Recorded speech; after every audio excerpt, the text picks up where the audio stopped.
What up, guys? So today I'm upgrading my sound system to zero gauge welding wire, and since I haven't seen too many tutorials on how to do it in an Explorer, I'll show you how to hook up an amplifier if you've never done it before while I'm upgrading this.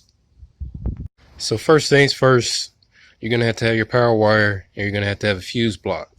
Since I'm running such a big gauge wire and I don't want this just flopping around in my engine bay, and I don't feel comfortable mounting into this or anywhere else, I've just got it on a piece of MDF that's wedged in between here. So between me zip tying it and keeping this MDF here, it's not going to move.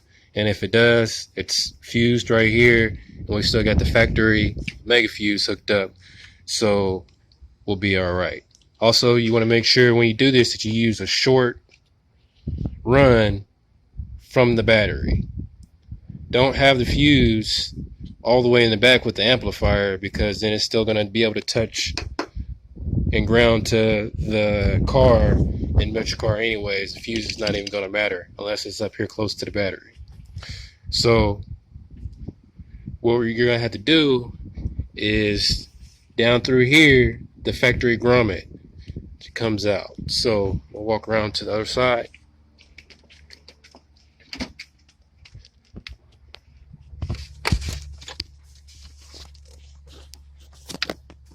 And right here is the factory grommet. You're going to want to pull this out and poke a hole in it, and be careful not to hit any of these wires. You can see I've already got my aftermarket fog lights going through here too. But you're going to pull this out and then run the other end of your cable up there to the fuse.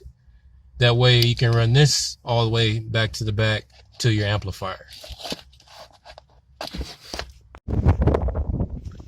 So you can see now that I fed it through the grommet that the wire is coming through down there. So all I'm gonna do is pull this through, and then me personally, I'm gonna route it back behind through here to the fuse block, and I'm gonna zip tie it wherever I can to keep that from moving too. Okay, so now I've got my power fed through the firewall. So it's another thing, should go without saying, disconnect the negative, and if not, do not let this touch, because as soon as it touches the positive, that's going to be a live wire, and if it touches the frame on the inside anywhere, you're done. That's why I took out the fuse to begin with. Anyways, so now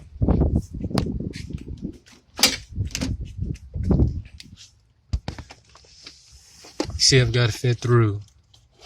I'm gonna tuck all this up under what will probably be in yours carpet. This has one push pin. You take out the push pin, and then you can pop this off. Same with the factory piece that's usually right here. And you just pull your carpet up and feed it up under the carpet to hide it.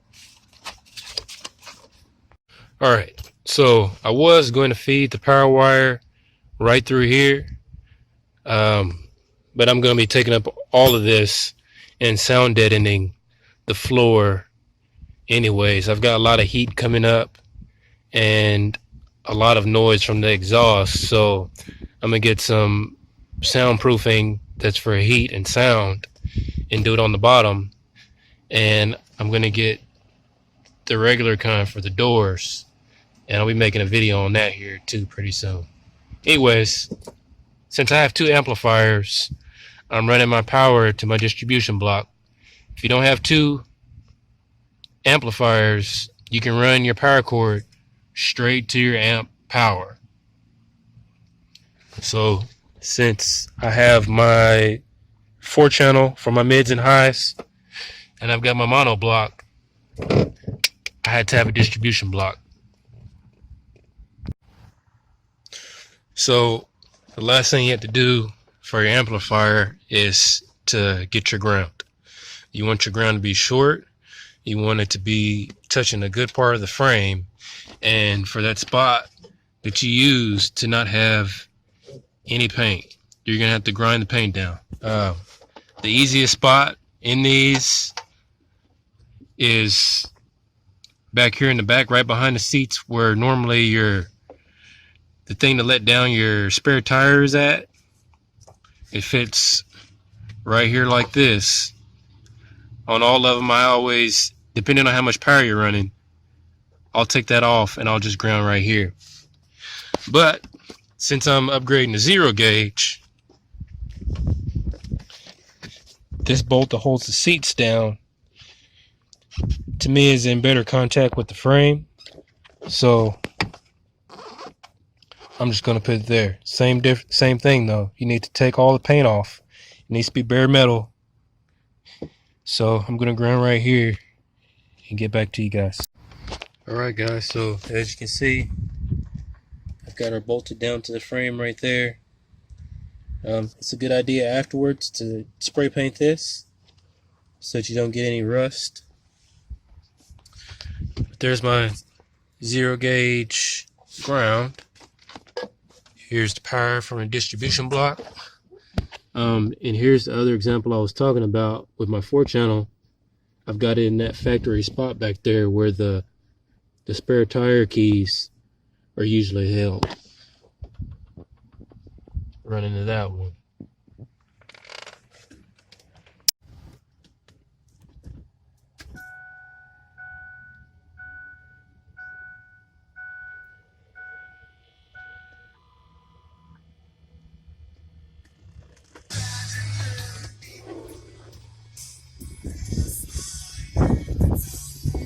Yeah guys, there you have it. Obviously you have to run your remote wire from your head unit and the RCAs from your head unit too to get your amplifier to come on. But using those ground points and wiring up your power the way that we did, you see that I've got power again. My amp is working. I got sound. Both of them are working. So yeah, everything is all good guys. Hopefully this is your first time installing an amp, that this helped you. Like and subscribe, and I'll put links in the description of the stuff that I used in this video just in case you're curious. Alright, thanks guys. What are those?